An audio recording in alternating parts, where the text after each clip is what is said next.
Bismillahirrahmanirrahim. Assalamualaikum warahmatullahi wabarakatuh.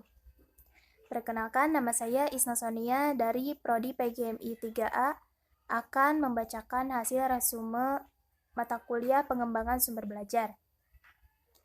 Jadi, konsep sumber belajar.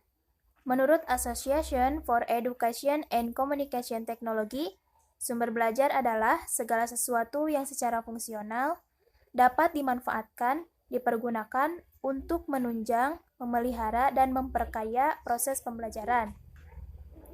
Sumber belajar dapat berupa benda nyata, sistem pelayanan, teknik, prosedur, bahan pembelajaran, dan lingkungan. Sumber belajar tidak hanya terbatas pada bahan dan alat, tetapi juga mencakup tenaga, biaya, dan fasilitas. Selanjutnya, fungsi penggunaan sumber belajar. Yang pertama, untuk optimalisasi pencapaian tujuan pembelajaran yang telah ditetapkan melalui rekayasa metodologi dan mendinamisir proses pembelajaran. Yang kedua yaitu mendorong peserta didik untuk belajar dengan pendekatan mode of inquiry dan mode of experience. Yang ketiga, membuka peluang bagi siswa untuk memperpanjang waktu belajar, cara belajar secara mandiri, dan memperdalam kajian terhadap bahan ajar. Yang terakhir, meningkatkan produktivitas pembelajaran. Nah, dari sisi perancangannya, sumber belajar dibedakan menjadi dua macam. Yang pertama, by design, yaitu sumber belajar yang dirancang khusus untuk memberikan fasilitas belajar yang terarah dan bersifat formal. Yang kedua, by utilization, yaitu sumber belajar yang tidak dirancang khusus untuk kepentingan pembelajaran dan keberadaannya sudah dapat ditemukan, diterapkan, dan dimanfaatkan untuk kepentingan pembelajaran. Jenis sumber belajar berdasarkan kategori perancangannya. Contohnya yang pertama yaitu pesan. Berisikan materi perkuliahan yang akan disampaikan. Nah, dimanfaatkan dalam bentuk cerita rakyat, dongeng, nasihat, hikayat, dan lain-lain. Selanjutnya, kriteria memilih sumber belajar. Yang pertama, kriteria umum. Nah, kriteria umumnya seperti sumber belajar itu ekonomis, praktis, dan sederhana, mudah diperoleh, bersifat fleksibel, dan komponennya sesuai tujuan. Kriteria khusus. Sumber belajar untuk memotivasi, untuk mendukung proses pembelajaran. Sumber belajar untuk penelitian merupakan bentuk yang dapat diobservasi, dianalisis, dan diteliti. Sumber belajar untuk memecahkan masalah, sumber belajar untuk presentasi.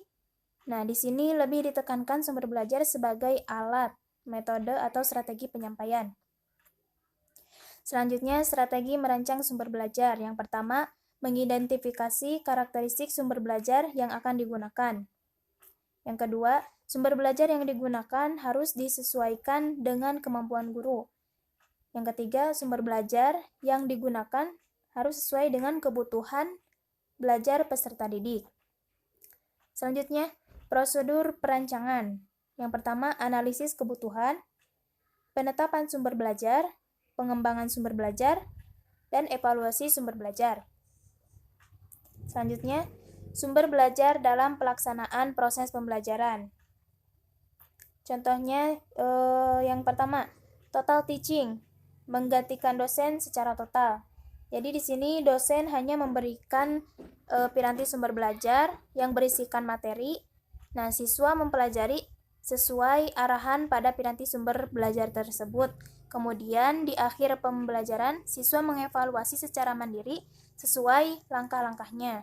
Yang kedua, major research atau menunjang sebagian besar peran dosen atau guru. Yang ketiga, supplement view, yang berarti sumber belajar sebagai penunjang. Selanjutnya, kerucut pengalaman Edgar Dale. Nah, kerangka pengetahuan yang diperoleh seseorang dalam belajar dapat digambarkan dalam sebuah kerucut pengalaman. Semakin bawah menunjukkan pengetahuan yang diperoleh semakin besar, dan semakin tinggi pengetahuan yang diperoleh semakin kecil. Selanjutnya, perkembangan media berdasarkan generasi. Generasi 1, arus informasi satu arah, informasi tercetak, informasi langsung dapat dibaca, informasi di atas kertas, papan, dan lain-lain. Daya rangsang rendah, biaya operasional murah, cara kerja mekanis elektris. Nah, contohnya seperti surat kabar dan majalah. Generasi 2. Yang pertama, arus informasi satu arah. Informasi dalam bentuk audio, audiovisual, pita kaset. Informasi dapat dibaca dan didengar ketika disiarkan dan diputar ulang. Informasi di radio, layar televisi, dan monitor. Daya rangsang tinggi, biaya operasional mahal, dan cara kerja elektris. Contohnya seperti radio, film, dan televisi. Generasi 3, arus informasi dua arah, informasi audio, audiovisual, video kaset atau disket. Informasi dapat didengar dan dilihat ketika disiarkan atau diputar ulang. Informasi pada tayangan televisi, layar monitor atau komputer. Daya rangsang tinggi, biaya operasional mahal, dan cara kerja elektris. Contohnya seperti telematika dan komputer informasi. Contoh media yang digunakan adalah berupa video pembelajaran IPA, materi tentang cuaca, musim, dan iklim untuk kelas 3. Halo, Assalamualaikum teman-teman. Sebelum ke pembahasan, alangkah baiknya kita mengucapkan basmalah bersama-sama. Bismillahirrahmanirrahim. Oke, pembahasan kali ini yaitu tentang cuaca, musim, dan iklim. Disimak baik-baik ya.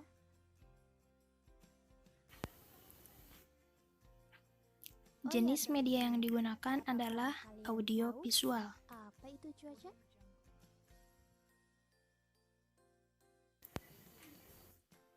Metode yang digunakan saat proses pembelajaran akan menggunakan metode diskusi dan tanya jawab.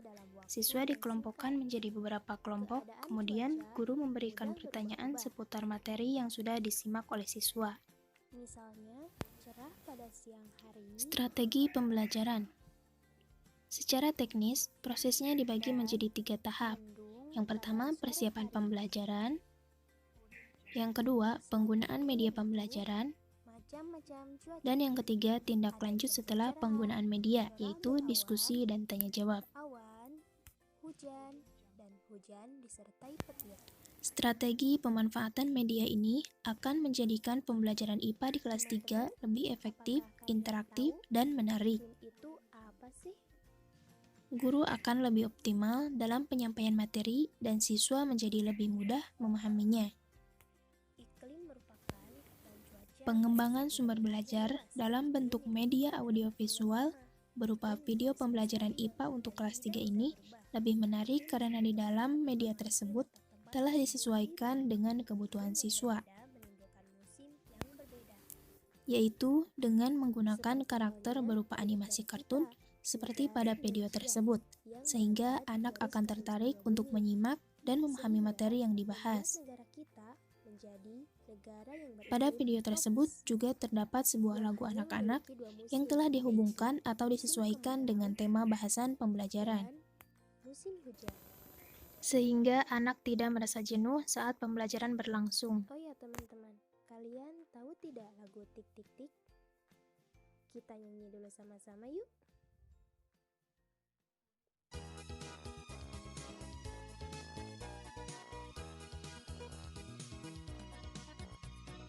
Tik-tik-tik bunyi hujan di atas genting. Airnya turun tidak terkira. Cobalah tengok dahan dan ranting, pohon dan kebun basah semua. Tik-tik-tik bunyi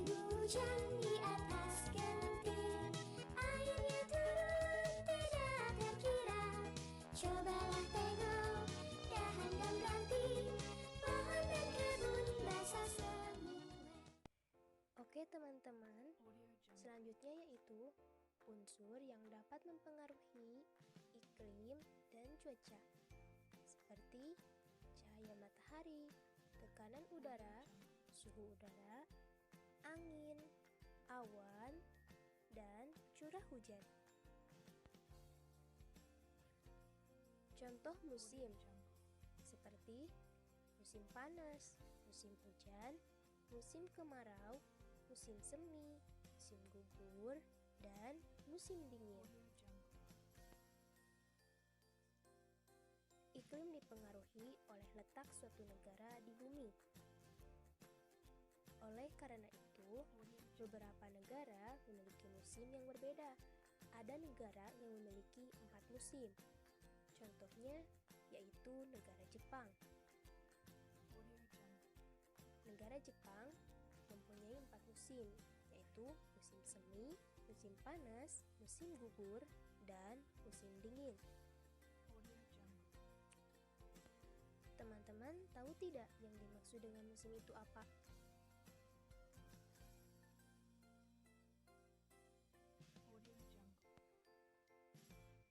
Jadi, musim adalah pembagian periode tahun yang dibedakan oleh suatu kondisi iklim khusus. Oleh karena itu, supaya kita bisa mengetahui musim apa yang sedang terjadi saat ini, kita harus tahu apa saja ciri dari musim-musim tersebut.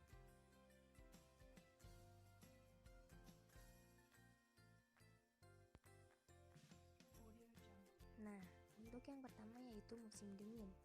Cirinya, suhu rendah, waktu malam lebih panjang dari siang hari, tanaman tumbuh terbatas. Yang kedua yaitu musim hujan. Matahari bersembunyi di balik awan. Langit dihiasi awan kelabu, udara sangat lembab dan panas, pohon-pohon dan tanaman tampak segar. Hujan turun setiap hari.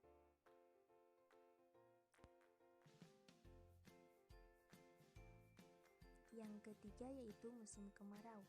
Cirinya, udara sangat kering dan panas, dan matahari tampak di langit.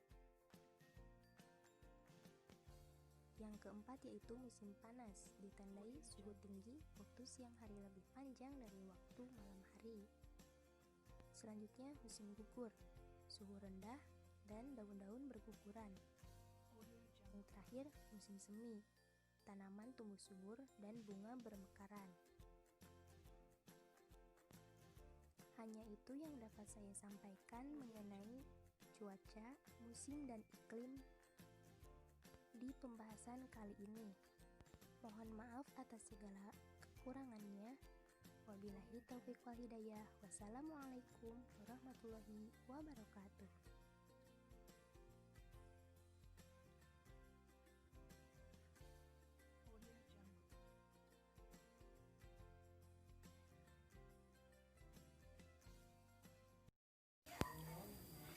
Itulah hasil resume dan contoh media sebagai sumber belajar yang dapat saya sampaikan.